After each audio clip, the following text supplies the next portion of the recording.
빌립보서 3장 17절부터 19절까지입니다. 형제들아 너희는 함께 나를 본받으라. 그리고 너희가 우리를 본받은 것처럼 그와 같이 행하는 자들을 눈여겨보라. 내가 여러 번 너희에게 말하였거니와 이제도 눈물을 흘리며 말하노니 여러 사람들이 그리스도의 십자가의 원수로 행하느니라. 그들의 마침은 멸망이요 그들의 신은 배요 그 영광은 그들의 부끄러움에 있고 땅의 일을 생각하는 자라. 아멘. 기도하겠습니다. 하나님 아버지, 이 시간 또 저희를 말씀 앞에 나오게 하심을 감사합니다. 하나님 말씀을 듣고 또 들을 때마다 이 말씀이 우리의 심령에 자리하게 하셔서 이 땅을 살아간 저희들이 참된 진리가 무엇인가를 온전히 깨닫고 그 길로만 나아가는 저희가 되어지도록 도와주시옵소서. 예수님 이름으로 기도합니다. 아멘. 본받으라는 말을 우리가 많이 들을 수가 있습니다. 또 본이 되어라 이런 말도 많이들 하고 있죠. 특히 교회에서 이제 기독교인들이 말하는 건 목사는 교인과 달라야 된다 이런 생각도 많이 하고요. 그래서 목사니까 교인보다 신앙이 더 좋아야 되고 또 신앙생활에서도 모범을 보여서 교인들이 목사를 보고 따르도록 그렇게 해야 된다 이런 생각들도 많이 하죠. 지난 주일날 오후에 리더십에 대해서 말씀을 드렸는데 세상이 생각한 리더십이란 게 그런 겁니다.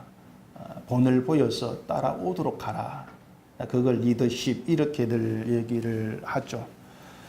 이렇게 목사에 대해서 이제 그런 생각을 갖고 있다 보니까 목사가 뭔가 좀 잘못한 게 보이고 또 기대에 뒤떨어지는 그런 모습 보이면은 목사가 돼가지고 왜 저러는가 어떤 이러한 비난도 하기도 합니다.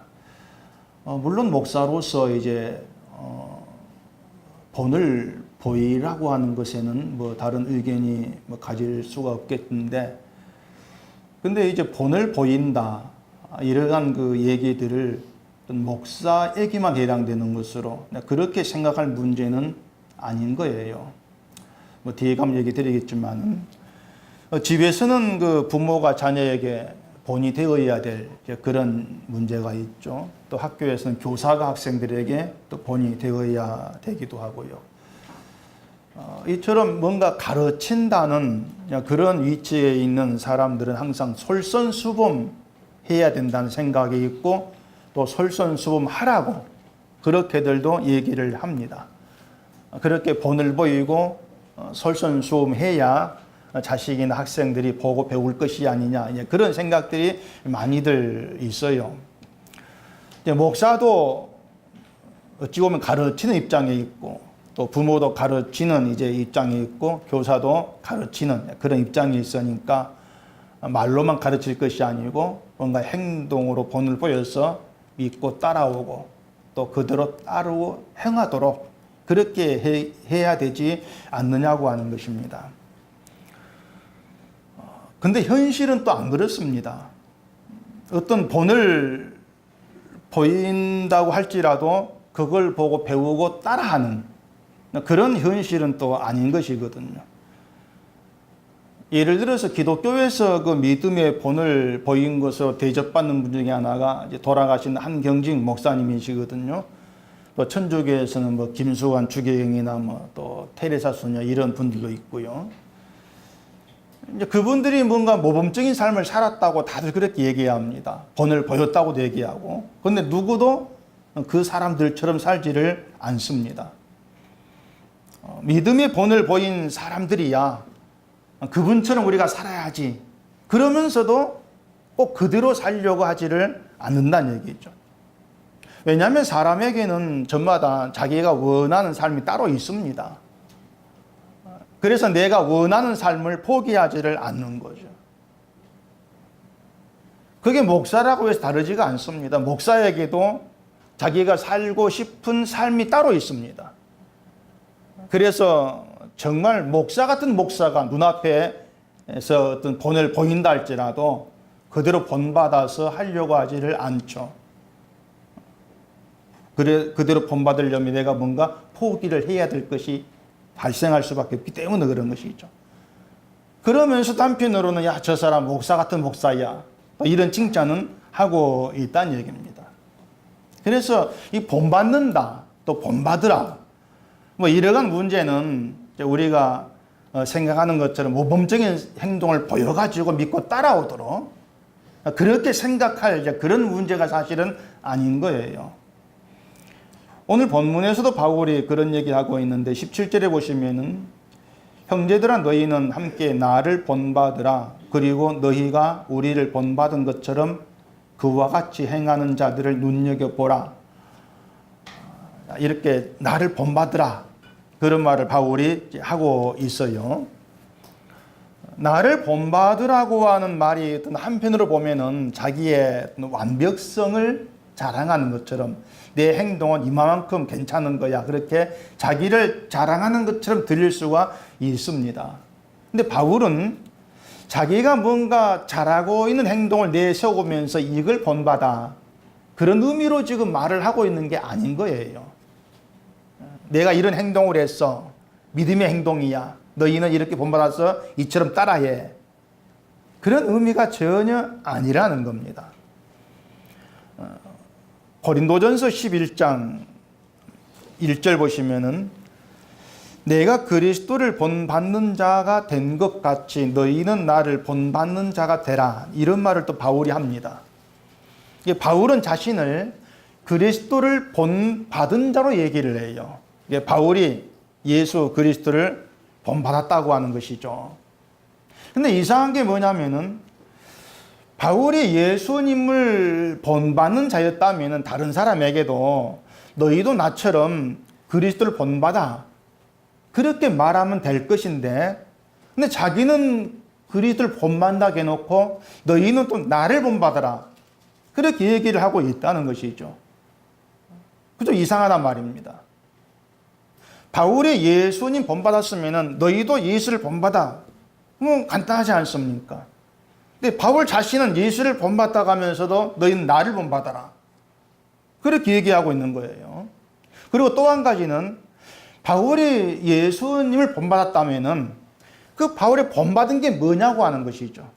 본받았다 분명히 드러날 것 아니겠습니까? 그럼 바울에게 드러난 예수를 본받은 그 모습, 그게 뭐냐고 하는 겁니다. 바울이 복음을 전하면서 고난을 이제 받았죠. 그걸 보면서 바울도 예수님처럼 고난 받았어. 그게 본받은 거야. 뭐 이렇게도 생각할 수 있겠지만은 바울은요, 예수님이 고난 받았으니까 나도 고난 받을 거야. 그러면서 일부러 고난 받은 길로 간 게 아니었습니다. 계산이 아니었어요. 그냥 복음을 전하다 보니까 따라오는 고난이었을 뿐이에요. 예수를 본받기 위해서 고난 받았다. 그게 아니란 얘기입니다. 그래서 이 바울이 그리스도를 본받았다 이러한 얘기를 하고 있는 것은 예수님처럼 막 매맞고 십자가에 죽고 그런 게 전혀 아니죠. 그 바울은 그게 없었으니까. 그것이 아니고 예수님의 삶의 방식을 따라 살았다. 그런 의미로 이해할 수가 있는 겁니다. 그러니까 예수님이 하신 행동을 따라했어. 그것이 아니고 예수님께서 이 땅에 오셔서 사셨던 삶의 방식, 그리고 살았던 삶의 방향, 그대로 바울은 따라 살았다는 겁니다. 예수님 방식대로, 예수님 살았던 삶의 방향대로 그렇게 따라갔다는 거죠. 이것이 바울이 말하는 그리스도를 본받는 것이었어요. 예수님의 삶의 방식과 방향이라고 하는 것은 세상의 영광을 추구하는 것이 아니었습니다. 예수님은 자기가 영광 받고자 하는 것이 아니고 하나님의 영광이 삶의 방향이었죠. 하나님의 영광이. 바울은 그걸 본받았다는 얘기입니다. 그것을. 그래서 바울의 삶의 방식도 삶의 방향도 세상에서의 영광을 추구하는 게 전혀 아니었다는 것이죠. 자기 일을 성취해서 영광을 얻으려는, 자기 이름을 높이려는, 그게 바울의 삶의 방향이 아니고 하나님의 뜻이 자기에게서 성취되는 걸 원하는 삶. 내 뜻이 아니고 하나님의 뜻. 그게 예수님의 살 방식이었거든요. 그렇게 살게 되어진 걸 바울은 본받음으로 그렇게 얘기를 하고 있는 거예요. 바울은 그렇게 자기가 그리스도를 본받는 자 된 것처럼 너희도 나를 본받아라. 그렇게 얘기를 하고 있는 겁니다. 내 행동을 보고 따라해. 그런 의미가 아니고 나의 삶 방식과 방향. 그걸 보라고 하는 거예요. 바울이 지금 이런 얘기를 하고 있는 이유가 있습니다. 그 이유가 뭐냐면은 그 당시 교회에 그리스도의 십자가의 원수로 사는 이들이 있었던 거예요. 그들 때문에 지금 이런 얘기하고 있는 겁니다. 그 18절 보시면은 내가 여러 번 너희에게 말하였거니와 이제도 눈물을 흘리며 말하노니 여러 사람들이 그리스도의 십자가의 원수로 행하느니라. 그렇게 얘기하죠. 그게 당시 빌립보 교회의 형편이었어요. 이 바울이 말하고 있는 십자가의 원수, 이건 막 교회를 회방을 하고 막 핍박하는 그런 무리를 지금 일컫는 것이 아닙니다. 우리 십자가의 원수 그러면은 막 기독교 반대파 막 이렇게들 생각이 쉬운데 그게 전혀 아니에요. 바울이 말한 십자가의 원수는 교회 안에 있던 사람들을 지금 지칭해서 얘기하고 있는 겁니다. 교회 안에 있는 사람들. 그 빌립보 3장에서 바울이 언급하고 있는 것이 누구에 대한 것이냐면은 율법을 주장하는 자들. 그들에 대한 얘기를 좀 하고 있어요. 그 율법을 주장한 사람들이 유대주의자가 아닙니다. 교회 안에서 예수의 복음을 듣고 안다는 사람들이에요. 근데 그들이 어떤 주장하냐면은 십자가에 피 흘려 죽으신 예수를 믿는 것만 가지고는 안 되고 부족하고 율법을 지켜 실천해야 돼. 그런 무리가 있었다는 겁니다. 이들은 특히 할례를 주장했죠. 바울은 바로 그들을 가리켜서 십자가의 원수 이렇게 지칭을 하고 있다는 얘기입니다. 그들 십자가의 원수라고 지금 이렇게 어찌 보면 심한 말이죠. 그렇게 얘기하고 있는 것은 그렇게 율법을 주장하는 그 사람들의 말이 예수님의 십자가 죽으심을 헛되게 만드는 것이었어요. 그래서 십자가의 원수 이렇게 얘기하는 겁니다. 교회 밖의 사람이 아니고 교회 안에 있는 사람들을 가리켜서 그 얘기를 하고 있는 거예요. 결국 뭔가 하면은 예수를 얘기하고 십자가를 얘기하면서도 정작 십자가의 원수로 행하더라는 것입니다. 바울이 볼 때에. 그게 뭔가 하면은 율법을 주장하는 거. 그렇게 말하는 거예요.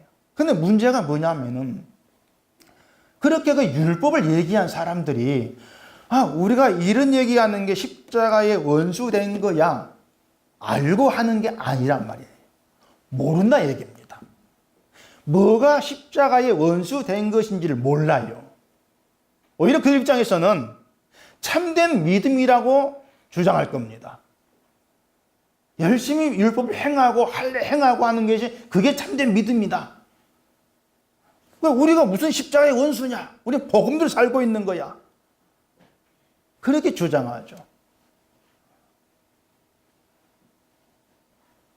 요즘 박근혜 대통령 얘기 자꾸 나오게 되는데 그분이 그 3차 담화 발표하면서 그 앞부분에 얘기하는 게 난 잘못 없고 왜냐하면 내가 뭐 돈 챙긴 것도 없고 난 나라를 사랑하는 애국자고 막 그렇게 얘기했잖아요. 그것 때문에 이제 사람이 더 이제 막 화가 치밀어 오른 거예요. 잘못한 게 없다고 해버리니까. 그분이 그렇게 얘기하는 게 잘못을 알면서도 잘못이 없어. 그렇게 버티는 것이 아니고 제가 볼 때 진짜 뭐가 잘못된 것인지 모르는 것 같아요. 그러니까 그분 입장에서는 내가 살아오면 나라를 위해서 일했고 또 뭐 최순실 문제가 있긴 있지만 내가 챙긴 건 없고 내가 잘못한 게 뭐냐. 그런 자기 생각이 있을 수가 있다는 얘기죠. 그런 모습이 교회 안에 굉장히 많은 거예요. 죄가 뭔가를 모르니까. 죄를 모르니까 결국 내가 교회에서 어떤 복음을 얘기하면서 율법을 가르치고 얘기하고 실천을 얘기하고 이런 게 무슨 죄야? 이게 무슨 십자가 원수야? 그게 더 신자가 살자는 얘기인데 이렇게 나올 수가 있는 거죠. 그게 이제 교회 안에서 드러나는 문제가 되는 거예요. 오히려 참된 믿음이라고 생각하는 거. 그러니까 율법을 주장하는 그 사람 생각은 율법을 실천하는 것으로 믿음이 증거돼야 된다는 겁니다.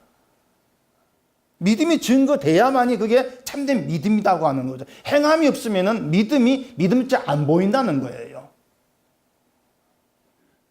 그걸 바울은 십자가의 원수라고 그렇게 못 박아 얘기한다는 우리가 좀 주시를 해야 한단 말입니다. 그 히브리 11장에 보면은 믿음은 바라는 것도 실상이고 보지 못하는 것 증거라 이렇게 얘기하지 않습니까? 믿음은 우리 눈에 보이고 실천하는 것과 무관한 것이란 얘기예요. 바라는 거, 보지 못하는 거. 그게 뭔가 하면은 우리가 하나님 말씀 보면서 알게 되고 소망하게 되어지는 거. 그걸 지칭을 하는 겁니다. 그러니까 우리의 손으로 우리의 노력으로 만들어낼 수 있는 그런 것이 아니고 하나님의 언약에 의해서 하나님 이루실 것들이에요. 바라는 거, 보지 못하는 거. 이처럼 하나님의 언약에 의해서 하나님이 이루실 영광의 나라가 있다는 겁니다. 그걸 어떻게 하느냐? 안 보이는데 어떻게 하느냐? 그러니까 어떤 증거를 눈으로 보고 확인해가지고 믿는 게 아니고 그냥 우리로 하여금 그렇게 믿어지게 하는 믿음이 있다는 거예요. 그 믿음이 증거다. 그걸 히브리서 얘기를 하고 있는 거예요. 뭐 병고침 받았다거나 뭐 그럴듯한 실천이나 행함 보였다고 해서 영광의 나라가 믿어지는 것이 아니란 얘기입니다. 그 시한부 인생 받은 사람이 당장 그 뭐 병에서 고침 받았다. 그것 때문에 영광의 나라가 믿어져. 그건 아닌 것이거든요. 그처럼 바라는 거, 보지 못하는 것, 실상과 증거가 믿음이라면은 그 믿음에 의한 행함이 뭐냐는 것이에요.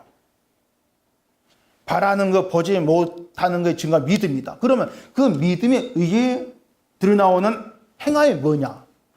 착한 일이냐? 성품이 좋아지는 것이냐? 그게 아니란 얘기죠. 바라는 거, 하나님께서 그 언약으로 이루실 영광의 나라를 바란다, 소망한다, 그게 증거 믿음이다. 그러면 그 믿음에 의해서 나와지는 것은 하나님의 언약 안에 내가 붙들려 있다는 그 자체로 감사하게 되는 거예요.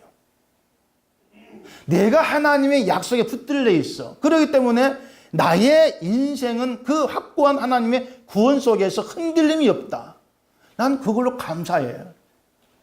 그게 내 기쁨이야. 그게 믿음에 의한 행함이란 얘기입니다. 그리고 그 믿음의 행함은 세상 영광을 추구하는 방향으로 가지 않게 하는 것이죠. 자연히. 세상 영광보다 장차 주어질 영원한 영광, 이게 더 내게 큰 영광이야. 그걸 믿고 있다면 자연히 세상 영광에는 미련을 두지를 않게 되어진단 말입니다. 그러한 신자가 자기 영광을 추구하면서 자기 이름을 위해서 뭔가를 행하고 보여주려고 하고 이렇게 하지 않게 되어지는 건 당연하죠. 이 모든 것이 믿음에 의해서 나타나는 행함에 포함이 되어 있는 거예요.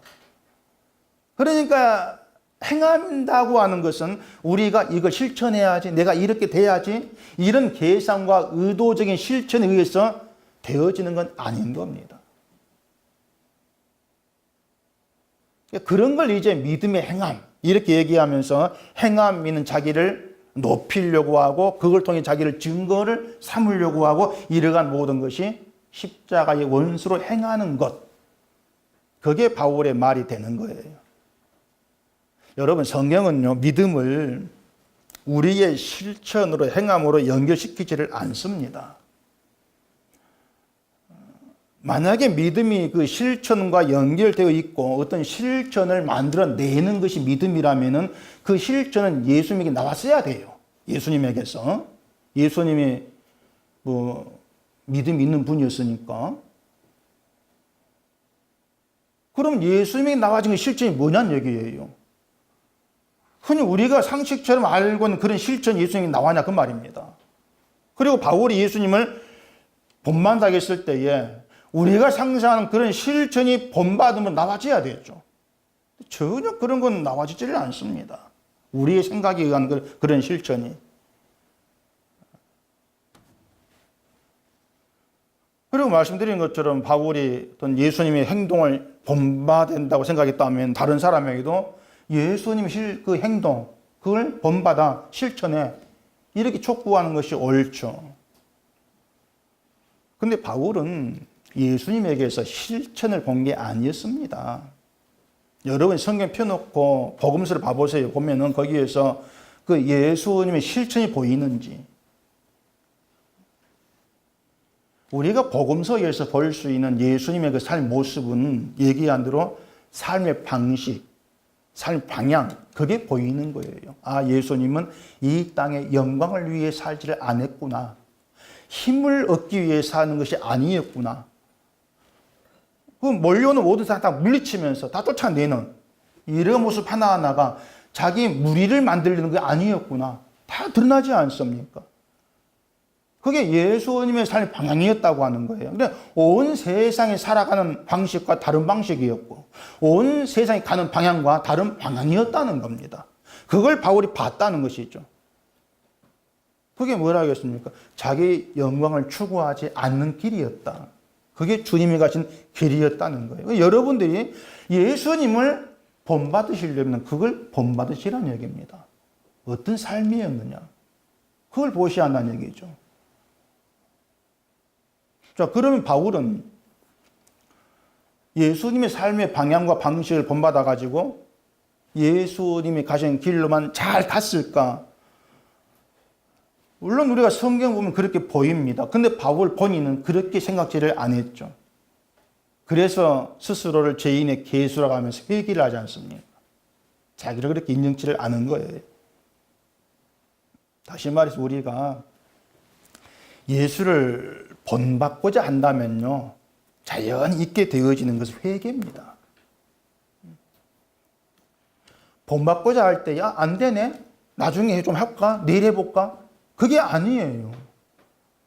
예수님의 삶의 방식, 방향을 받고 본받고자 했다면은 그 안 되는 가운데에서, 아, 내가 이러한 존재구나. 나는 결국 날 위한 삶, 그걸 포기하지 못한 그런 존재밖에 안 되는구나. 회개가 나올 수밖에 없다는 겁니다. 그게 바울과 같은 길에 있는 것이죠. 그러니까 예수를 본받고자 했을 때에 예수님을 따라 사는 것이 아니라 세상과 함께하고 있는 내가 보인다는 거예요. 그렇게 되어져야 한다는 것이죠. 늘 세상에서 내가 얻을 것을 생각하며 살아가는 그런 나의 실체를 봐요. 내 실체를 보게 되어지면은 천국에 해당되지 않는 자가 바로 나구나. 드러날 수밖에 없어요. 그렇게 자기를 알아가는 거예요. 근데 그런 내가 하나님의 언약에 의해서 생명이 확정되어 있다. 이게 하나님의 약속의 말씀이다. 이걸 알게 되었을 때, 그게 믿음을 자리할 때에 하나님의 언약에 감사하게 되어지는 게 당연하죠. 그러니까 이 모든 것이 말씀드린 것처럼 믿음에 의한 행함이라는 겁니다. 그 자체가. 내가 뭔가 실천을 만들어내는 것이 아니고 자연히 믿음이 내게 있기 때문에 나와질 수밖에 없는 모습들이에요. 그렇게 보면 한국교회 문제는 결국은 행함에 대한 잘못된 이해입니다. 이게 큰 문제로 지금 자리하고 있는 거죠. 행함이라고 하는 걸 다른 사람보다 더 나은 행동과 실천, 늘 그렇게 이제 생각하기 때문에 본이 돼야 돼. 이렇게 하면서 모범이 된 실천을 보여야 된다는 그런 생각에서 벗어나지를 못하는 겁니다. 근데 바울은 그 모든 것을 십자가의 원수로 행하는 것이다. 그렇게 말했다는 것을 아셔야 됩니다. 그래서 여러분이 보여야 될 믿음의 본이 뭐냐면요, 도덕적 어떤 실천, 행동 그런 것들이 아니고요, 지옥 가는 것이 마땅한 그런 나 같은 자를 택하시고 구원하신다는 하나님의 언약 안에 은혜를 감사하는 겁니다. 그게 여러분의 나타내야 될 믿음의 본이에요. 따라서 여러분의 기도도 달라지죠. 하나님의 은혜로 기뻐하고 감사할 줄 아는 그런 사람이 되게 해달라. 이런 방향으로 기도가 나갈 수밖에 없는 것이죠. 그러한 것이 말씀의 세계를 믿고 있는 믿음의 증거고 실상입니다. 믿음이 자리하니까 그러한 모습으로 나와지는 거예요. 그게 여러분의 실상이 되는 거예요. 믿음의 실상이. 갈라디아서 3장 1절 보시면 바울이 이렇게 얘기합니다. 우리 속도다 갈라디아 사람들아, 예수 그리스도께서 십자가에 못 박히신 것이 너희 눈앞에 밝히 보이거늘 누가 너희를 깨더냐. 이런 그 얘기들을 보면은 바울이 참 그 답답해하고 있는 그런 그 심정을 좀 느낄 수가 있습니다. 목사이다 보니까 그 구절들을 가만히 보고 있으면은 바울이 얼마나 답답했을까. 그게 좀 다가와요. 예수 그리스도께서 십자가에 못 박히신 것이 너희 눈에 보이는데 누가 너희를 깨더냐. 뭔 게임이 넘어갔다는 얘기죠. 얼마나 답답하겠습니까? 그 십자가에 못 박히신 것이 눈에 보인다고 하는 것은 구원받았다는 증거는 예수님이 십자가에 못 박히신 그 사건 그거 아니냐 그 말입니다. 딴 게 뭐가 있냐 그거예요. 오직 그 하나 십자가에 못 박혀 죽으신 거 이게 너희들이 구원받은 사건이 아니냐 그 말입니다. 그러니까 예수님의 십자가 사건이 생생하게 너희 가운데 있는데 왜 십자가 사건 말고 다른 것을 구원의 증거로 삼으려고 하느냐 이게예요. 십자가 증거인데 그 다른 게 뭐겠습니까? 갈라디아서에서도 율법의 문제가 있지 않습니까? 율법의 실제 행함. 그것을 구원의 증거로 삼으려고 하는 거. 나에겐 이런 실천이 있어. 내가 이런 일을 했어. 아, 믿음이 있구나. 그러니까 눈에 보여지는 내가 실천하는 그것을 믿음의 증거로 삼으려고 하는 그걸 바울은 답답해하고 있는 겁니다. 십자가 사건이 있는데 그게 생생하게 너에게 있는데 왜 다른 걸 봐? 그걸 꼬임에 넘어간 것으로 이렇게 보고 있는 거예요. 지금도 교회를 보면은요, 많은 사람들이 어떤 구원받은 증거, 믿음의 증거를 어떻게 봅니까? 십자가 사건, 거기에 찾는 것이 아니고 나에게 찾지 않습니까? 내가 조금 변화되고 행동이 달라지고 뭔가 실천하는 이걸로 확인하려고 하는 걸 많이 볼 수가 있어요.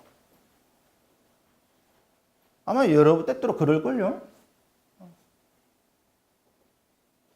아니, 바울이 바로 그런 거에 대해서 십자가 사건이 있는데 왜 너희를 자기를 자꾸 보려고 하느냐. 그렇게 얘기를 하고 있는 겁니다. 여러분 생각해 보세요. 여러분께 예수님의 십자가 사건이 사실입니까? 그걸 생각해 보세요. 사실인가? 그러면은 예수님이 십자가에 피 흘려 죽으심으로 우리에게 모든 죄가 용서되었다는 것도 사실이냐? 확고한 사실이냐? 그 십자가를 믿으면은 내가 죄에서 건진받게 되고 죄가 용서되면서 구원받는 그것도 사실이냐? 그 구원의 문제까지 그리고 부활의 영광의 문제까지 그걸 다 담고 있는 게 십자가입니다. 십자가 사건은 분명한 사실로 우리에게 증거되고 있고 말이죠. 그렇기 때문에 십자가 사건만 우리의 구원을 증거하는 것으로 충분한 거예요. 누가 부족하겠습니까? 우리를 십자가를 믿음으로 구원하는데 말이죠. 근데 왜 그 믿음을 자기에게서 내가 뭔가 조금 달라지게 조금 더 낫게 행동하는 거기에서 찾고 확인하려고 하느냐고 하는 거예요. 바로 이것이 십자가의 원수를 행하는 것이다. 그 말을 바울이 눈물을 흘리며 얘기합니다. 눈물을 흘리면서. 그만큼 가슴이 아프다는 거예요. 많은 사람들이 율법을 얘기하고 할 일을 얘기하고 믿음만 가지고 안 돼. 이게 있어야 돼. 이렇게 얘기하는 그것이 바울의 마음을 그만큼 아프게 했단 말입니다. 그 얘기는 바울에게는 십자가만이 전부였다. 그 뜻이죠. 십자가만이 전부였다. 그래, 우리가 그 예수님의 십자가 사건에 마음이 가지 않으면은 늘 엉뚱한 데 관심을 쏟을 수밖에 없습니다. 엉뚱한 데로 관심이 가요. 그러니까 내 어떤 관심, 내 마음이 십자가로 향하지를 않으니까 결국은 나에게로 관심이 향해져 버리는 것이죠. 그러면서 내가 뭘 해가지고 내 믿음 보여줄까? 어떻게 해야 내 믿음이 증거가 되겠노? 늘 그런 공리로 빠져버리는 겁니다. 바로 이것이 예수를 본받은 바울과 다른 방향에 있는 겁니다. 다른 길에 있는 거예요. 다른 길에 있기 때문에 늘 말이 다를 수밖에 없는 것이죠.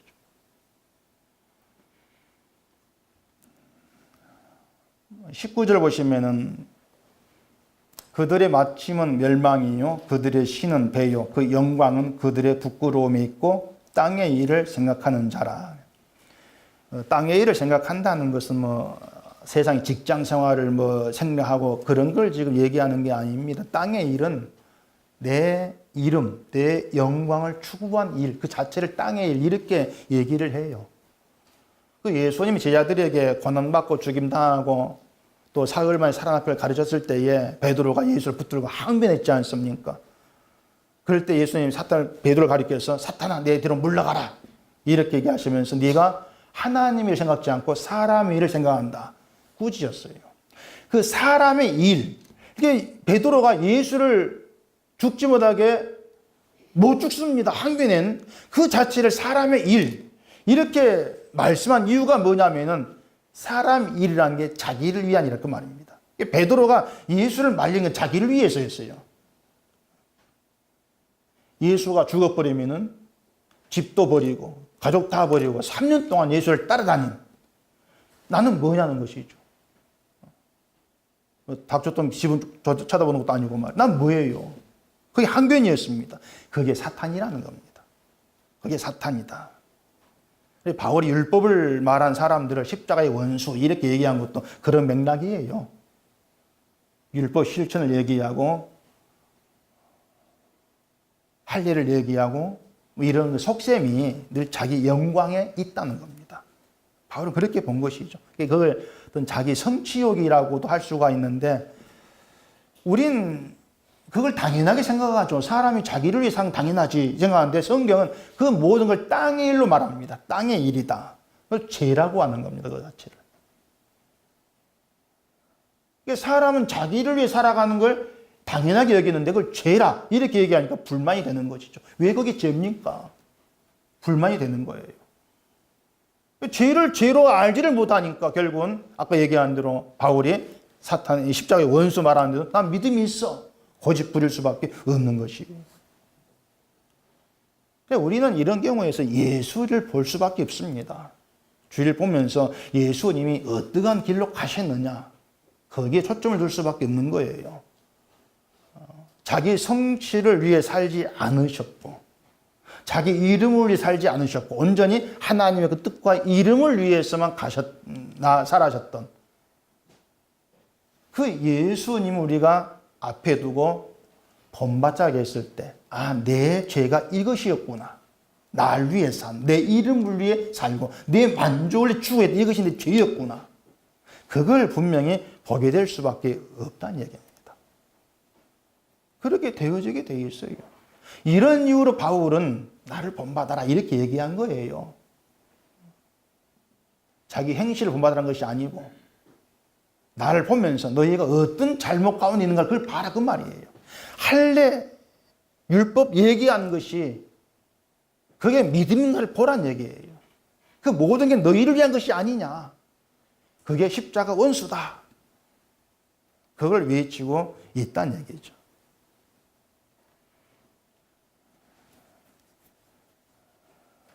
그래서 저는 여러분이 보여야 될 믿음의 본이라고 하는 것은 어떤 특별한 행동을 해서 더 나은 사람으로 나타내는 것이 아닌 겁니다. 그건 자기 행위에 집착하는 것밖에 되지를 않아요. 믿음의 본을 보이고자 하신다면 예수를 바라보세요. 주님이 어떻게 사셨던가 바라보시면은 여러분이 얼마나 엉터리인가 하는 게 다 드러납니다. 믿는다고 했는데 내 믿음 가짜였다. 다 발각이 돼요. 늘 내 이름과 영광을 추구했던 나 이건 믿음으로 산 게 아니야. 자기 부인이 나와줄 수밖에 없는 거예요. 그럴 때 그 자리에서 그럼에도 구원이 흔들리지 않는 이유가 하나님의 언약 가운데 있다. 그걸 봤을 때 그 언약이 감사함이 되는 것이죠.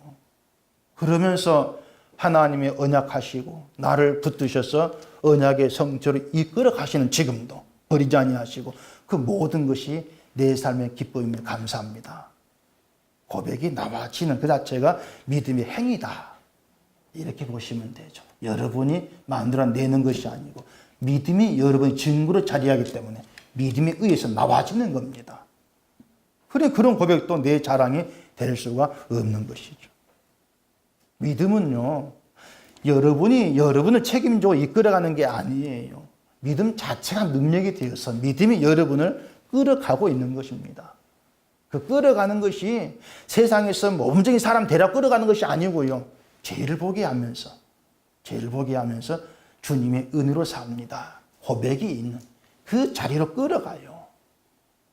그렇게 우리 이끌려 살고 있는 겁니다. 저도 그렇고 여러분도 그렇고 말이죠.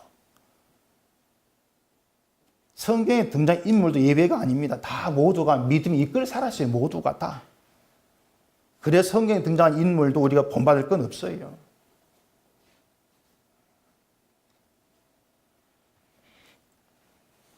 흔히 욥의 인내를 본받자 이런 말도 많이 하는데 욥이 인내하는 것처럼 우리도 어떤 일이 인내하자. 그게 본받습니다. 그런 식으로 얘기를 많이 하죠. 실제 성경에 그런 얘기 하고 있으니까 야고보서 5장 찾아보십시오.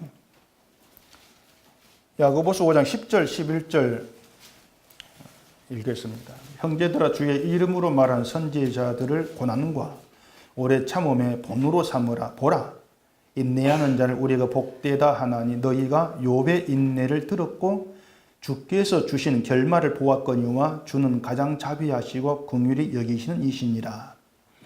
이 구절만 딱 보면은 선지자들의 고난과 오래 참음을 본으로 삼으라 이렇게 들리죠. 그러면서 선지자들처럼 오래 참아 고난 받아도 이렇게 이제 우리가 받아들일 수가 있다는 얘기입니다. 욥 얘기도 욥이 인내했잖아. 너희도 본받아 인내해. 이렇게도 이제 이해될 수가 있는 것이죠. 근데 이거 내용은 선지자들을 본받아 가지고 힘든 일이 있어도 계속 참아라. 이런 의미로 지금 하고 있는 얘기가 아닌 겁니다. 선지자들이 그 고난 속에서 꾹 참았다. 힘들어 꾹 참았다. 그게 아니에요. 선지자들은 어떤 사람이냐면은 말씀을 전하면서 하나님의 약속을 믿은 사람입니다. 그러니까 그냥 무턱대고 자기 똥꼬집으로 나 이거 말씀 전할 거야 막 전한 것이 아니고 말씀을 받았을 때 그 말씀이는 약속을 선지자가 먼저 믿었던 거예요. 선지자가. 그러니까 그 약속의 말씀을 믿는 가운데에서 증거를 했던 것이죠. 그 속에서 오래 참았다고 하는 것은 현재 그러니까 선지자의 말을 받지 않은 그 고난에도 불구하고 하나님의 약속은 이루어진다. 그걸 믿다는 말입니다. 현재를 보는 것이 아니고 약속대로 이루어질 하나님의 때를 바라보고 살았던 것이죠. 그게 인내라고 하는 거예요. 그것을. 그게 오래 참았다는 얘기입니다. 그러니까 약속을 믿고 기다린다. 그게 오래 참음이에요. 선지자 본받아가지고 오래 참 복 받겠지. 그게 아니란 얘기입니다. 고난 받으면서도 우리가 때로 어떤 어렵고 힘든 그런 처지에 있다 할지라도 그게 전부가 아니고 하나님의 약속의 그날이 있다. 그 날을 보는 가운데에서 그냥 사는 것이죠. 힘들고 어려운 가운데서도 사는 거예요. 그 날이 있으니까. 그게 오래 참음이라고 하는 겁니다. 참아야지, 참아야지. 그런 게 아니란 얘기예요. 또 욥의 인내가 나오죠. 욥은 고난을 받으면서도 자기가 왜 고난받은 이유를 몰랐어요. 이유를 모르면서 그냥 무작정 참았죠. 욥의 인내는 그게 아닌 겁니다. 하나님이 나중에 욥에게 오셔서 하시는 말씀이 이제 온갖 자연현상을 얘기하면서 그 이유를 아냐 이렇게 물잖아요. 막 비 내리는 거 이유를 알아? 막 이렇게 묻거든요. 그러니까 자연현상의 모든 것들도 하나님의 긍휼과 자비하심에 의한 거야. 그 얘기를 한 겁니다. 욥은 뭐냐면 자기가 정당하다. 정당한데 왜 이런 일을 당하지? 그것만 생각을 한 거예요. 자기가 그런 고난 가운데서도 하나님의 은혜와 자비 아래 있어. 이걸 욥은 알지를 못했던 것이죠. 그런 욥이 자기 정당함을 내려놓고 하나님의 긍휼과 자비를 보게 된 겁니다. 그렇게 내가 어떤 처지에 있다 할지라도 난 정당하고 이건 문제가 아니고 난 그래도 하나님의 은혜와 자비 아래 있다. 그 믿음이 인내하게 한 거예요. 그래 욥이 하나님을 알게 되었을 때 회개하게 되어진 겁니다. 아, 나는 나의 정당만 나는 늘 고집했습니다. 이게 나의 죄입니다. 하나님 은혜와 자비 아래 있으면 내가 알지를 못했습니다. 그게 욥의 고백이에요. 그래 인내라고 하는 것은 하나님이 누구신가 알게 되었을 때에 하나님이 이루실 그 날을 기다리고 살아가는 겁니다. 때문에 신자가 천국을 소망하고 하나님의 완성의 그 영광의 날을 소망하면서 살아가는 것. 이 자체가 오래 참는 것이고 인내하는 거예요. 그걸 본받으라 그 말이죠. 그게 우리의 본이 돼야 돼. 의미가 되어죠. 그러니까 우리가 보여줘야 될 본이란 건 사실 없습니다. 없어요. 하나님의 자비와 긍휼을 알고 지금 내가 어떤 형편에 있다 할지라도 하나님 이루실 영광된 그 날을 기다리고 소망하면서 그렇게 살아가면 되는 겁니다. 예수님이 그 길로 가셨고 사도들이 그 길로 갔어요. 우린 그걸 본으로 삼으면 돼요. 아, 사도가 이 길로 갔구나. 자기의 어떤 뜻을 이루려고 하는 것이 아니고 하나님께 붙들려서 마음껏 사용되어지면서 영광의 그날을 소망하는 그 길로만 갔구나. 그러면 하나님 나를 마음대로 사용하십시오. 이런 고백이 나와지게 되어진 것이죠. 그게 믿음 가운데 있는 거예요. 그렇게 살아가세요. 그게 본이 되는 것이니까. 뭐 다른 할 말 뭐 없는 겁니다.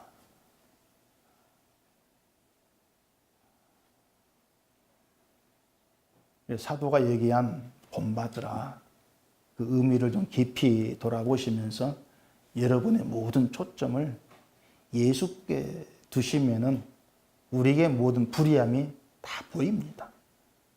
불의함 가운데에서 우리가 어떠한 하나님의 긍휼과 자비에 붙들려 있는가, 이 믿음이 여러분의 증거가 되고 실상이 되어서 어떤 처지에서도 오직 하나님의 나라, 영광된 그 나라, 그 날을 소망하면서 오래 참는 그 길로만 갈 수 있기를 바랍니다.